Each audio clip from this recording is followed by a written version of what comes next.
A Unitarian Universalist dies, and on the way to the afterlife encounters a fork in the road. The left path has a sign that says, "To heaven." The right has a sign that says, "To a discussion about heaven." Without pausing, the Unitarian Universalist goes right. As they had been doing for months, a Methodist minister, a Jewish rabbi, and a UU minister were having dinner at a local diner when a fire broke out on the street where all their congregations were housed. All three religious leaders ran out of the diner and back to their church, synagogue, and fellowship. The Methodist minister came running out of his with a large ornate Bible and the communion elements. The rabbi came running out of her synagogue with the Torah. The UU minister came running out of the building with a copy of the board agenda for that night and the coffee maker. These jokes speak to something about Unitarian Universalism. Sorry. Guess they speak to a few things about Unitarian Universalism. They remind us that our particular tradition was born in meetings. In fact, Unitarian Universalism almost didn't happen when a meeting fell apart after a disagreement over one word. Before the meeting to decide if the Universalists and Unitarians could become one denomination, the two groups flirted with closer collaboration for decades. Unitarians and Universalists began working together in the 1800s. There were those, even at that time, who considered the theological differences between the two traditions relatively minor. I wish I knew more about that perspective. The primary differences between the two traditions seem pretty distinct at that time to me. The Unitarians were focused in Boston with mostly Harvard-educated clergy. They were known for their focus on rational, knowledge-based religion and their lack of belief in the Trinity. They believed in God, but only one God. And in fact, Warren Ross says the name Unitarian was given by their opponents. It was considered derogatory, a heresy, in a time where heresy was a serious matter. But the Unitarians decided to embrace it, even to the point of naming their organization the American Unitarian Association. Kind of a, so there. The Universalists, on the other hand, remained mostly at the grassroots level. Their churches were primarily rural, with circuit rider preachers that would go to different churches every week or month. The Universalists were secure in their idea of the Trinity, God, Jesus, the Holy Spirit, but they couldn't reconcile their idea of God with hell. Unlike the Unitarians, the Universalists remained Trinitarian, and they arose in the United States primarily in response to Calvinism. You may be familiar with Calvinism even if you don't know it by name. It's a Christian movement that arose in about the 16th century, and its ideas became very popular. One of the central ideas was that if we are inherently sinful and bound for hell, only certain select people would be saved from this fate. Not all Christians believed this then or today, but the Universalists believed that God would save everybody, and nobody would experience eternal damnation. So they seem kind of different in their perspectives to me. In 1878, however, the first Universalist and Unitarian church joined forces and merged in Wisconsin. In 1899, the American Unitarian Association passed a resolution to invite the Universalist General Convention to work more closely with them. In 1937, the two denominations created a hymnal together. Now that's a big deal. And in 1951, they set up what was known as the Joint Council of Liberal Churches.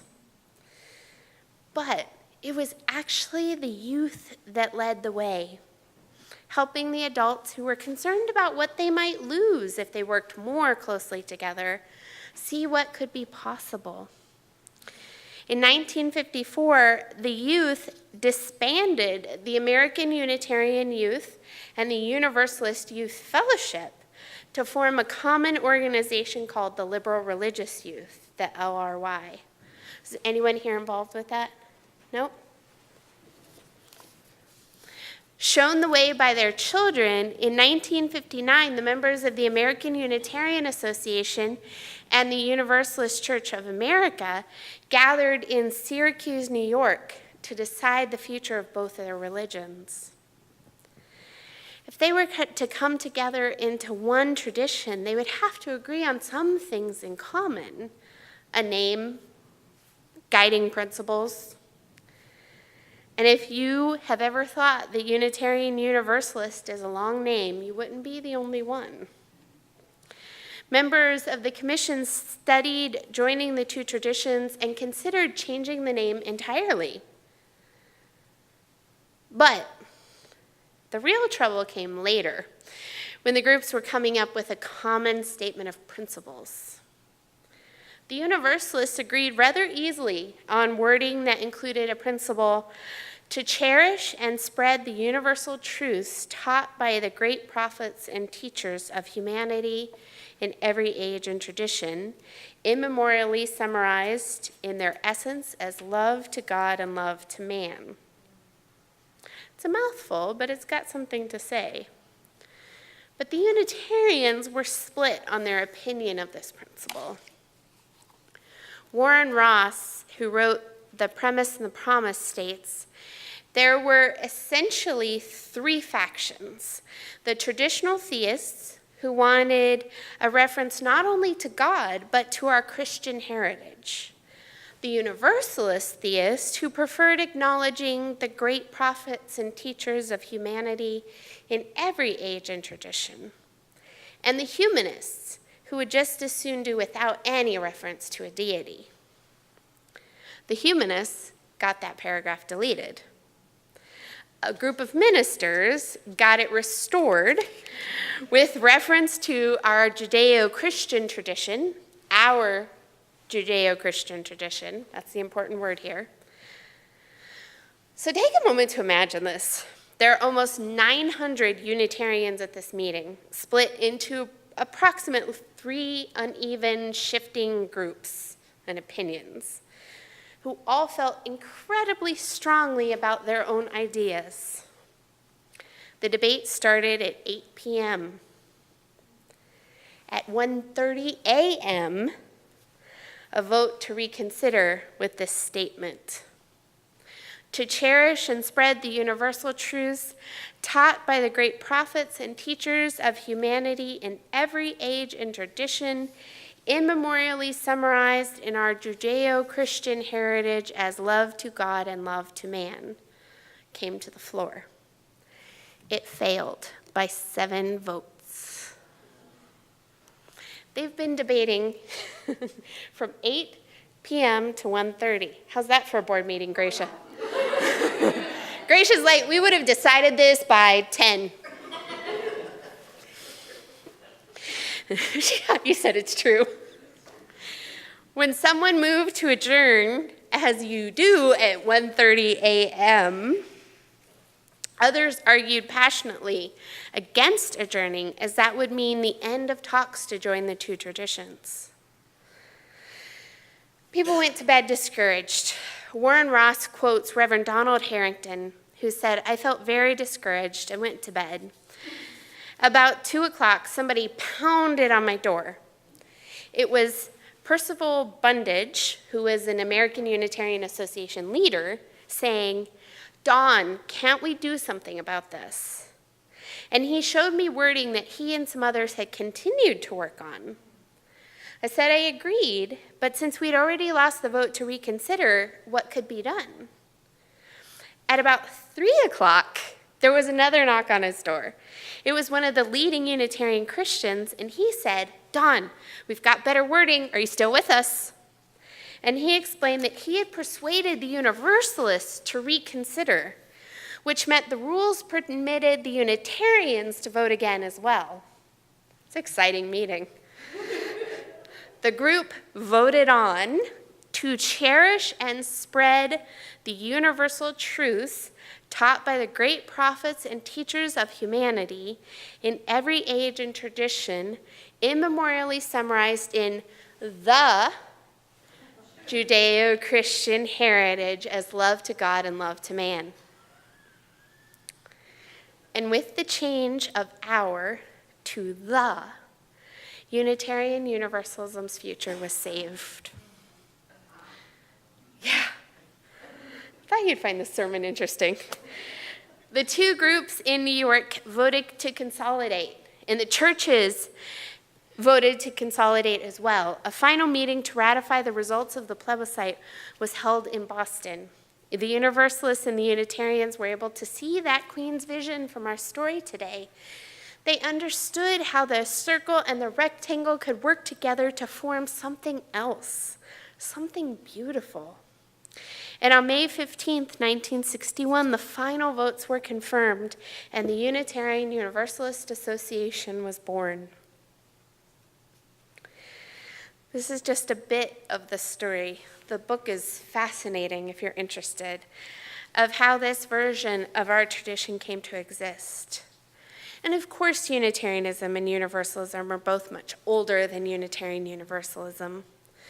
Both traditions born in Christianity, they were on the fringes of the mainstream, and both were dying out. When they united to become one, they started on the journey that we have joined today. We are the descendants and the beneficiaries of their work. The origins of our faith come from our ancestors. And of course, our principles have changed over time, leading to those we share today, which were developed in 1985 and updated in 1995. That was also a fascinating story, but for another time. So I'm going to spend the rest of our time together focusing on just one of those principles because it's a big one, and I believe it's the most challenging one we share. Our spiritual ancestors learned and taught that every person is worthy of compassion and love. And I believe this is the principle that has drawn us to be the most open to new ideas, that has allowed us to become what we are today. The first principle of Unitarian Universalism is to affirm and promote the inherent worth and dignity of every person. I'm glad we sort of started to shorten those things.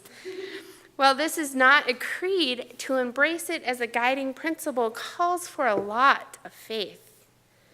Everyone who's driven through Detroit or any other major city knows it's not always easy to believe in the inherent worth and dignity of every person, especially when they cut you off.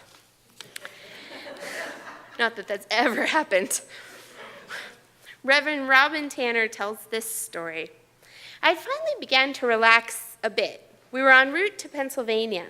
My friend, a formal part of our family, was visiting. We decided a visit to the Crown Factory was the perfect winter outing for toddlers. The day was clear and crisp with typical bumper-to-bumper traffic for northern New Jersey. I adjusted the radio station when my eyes caught the approaching car in my rearview mirror, too close to my bumper. I had to hit the brakes because the other cars were slowing down. We stopped. The car behind me edged closer to my bumper. Seriously, although we all know I said more than this word. My friend was jarred into a wakeful state. I had become accustomed to Jersey drivers, the honking, occasional yelling, sometimes a gesture or two. At first, it was a shock from North Carolina drivers who refused to blow a horn, even when they should blow it. But good grief, the minivan behind me could hold a deck of cards to my bumper. Then the honking started. Okay, just pass me, I shouted as my son echoed, ote, from the back seat as if negotiating a cookie swap with his sibling. The Navy minivan moved between lanes, jockeying toward the lane beside me as our traffic started moving again. So now they were going to pass me on the right. Whatever. The minivan approached. I could see the man rolling down the window on the driver's side, and his arm was already out of the window. I braced myself for a gesture. As the car passed, he made a peace sign and shouted, "Justice!" The man was smiling broadly. I raised my eyebrows in complete confusion. What the heck? It took my friend from the congenial state of North Carolina to remind me that I was driving my wife's car with a Black Lives Matter sticker. Sometimes people surprise you. Sometimes our expectations are wholly insufficient. My friends, we are living in a world where the next mass shooting is just around the corner, where it no longer feels that even our churches are always safe from this kind of attack. We live in a world where political rhetoric is destructive, hateful, and pervasive. And we live in a time where it seems like assault against women and harassment are endemic. Our tradition, passed down to us from our Unitarian and our Universalist ancestors, offers us a faith for such times. Our faith in the inherent worth and dignity of all calls us to notice that rather than creating an epidemic, the Me Too movement is revealing one, and creating a system of support that allows women to speak out. Our faith in the inherent worth and dignity of all calls us to recognize the effects of systemic racism and to understand that the calls for justice that are coming through the movement for Black Lives Matter. Our faith in the inherent worth and dignity of all calls us to consider the possibility that the person who cuts us off on the highway or rides our bumper may be so caught up in getting home to a sick child to meet an urgent need that they did something they would never do out of disregard. Our faith goes farther than our interactions in church. It goes further than our interactions on the road. It goes into our interactions with every person, our responsibilities to all the realities around us. It calls us towards hope. It calls us to remember that even in the face of acts of evil, there is good. So what about when injustice happens? What about when someone does something so wrong, behaves in a way that feels so evil, it's impossible to feel like they could have inherent worth? Our Unitarian Universalist ancestors faced these questions, and they knew we would too. They passed down to us a legacy of respect for each person's inherent worth and dignity, and this demands we draw a line against injustice, against actions that cause injustice, for that damages even the perpetrator. Our faith calls us to continue to look for hope, to look for people who are helping. Look for the helpers, who are stepping up, who are creating systems of support, love, and justice, and to create those systems ourselves. Our Unitarian ancestors call us to use the tools we have in the world, education, science, reason, and more, to work for systems that honor the inherent worth and dignity of all people. And as we work for such a world, our Universalist ancestors call us to avoid the temptation to damn others. My beloved spiritual companions, the journey of our faith has been filled with challenging the mainstream, challenging the ideas that tell us that humans are unworthy of our hope, unworthy of our effort. It's been filled with embracing even the words that are used against us. Our journey has taught us that love trumps even the fires of hell, and that to question even our own beliefs is the highest form of faith. This is essential. You see, faith and belief are not the same thing, though they are often used interchangeably. Beliefs are our thoughts about how things are. Those can fall away. Our diverse ancestors passed down to us a wide variety of beliefs, and we continue to make room for many more in our tradition today. Our beliefs are not what binds us together. What binds us together is our faith. May it always be so. Amen.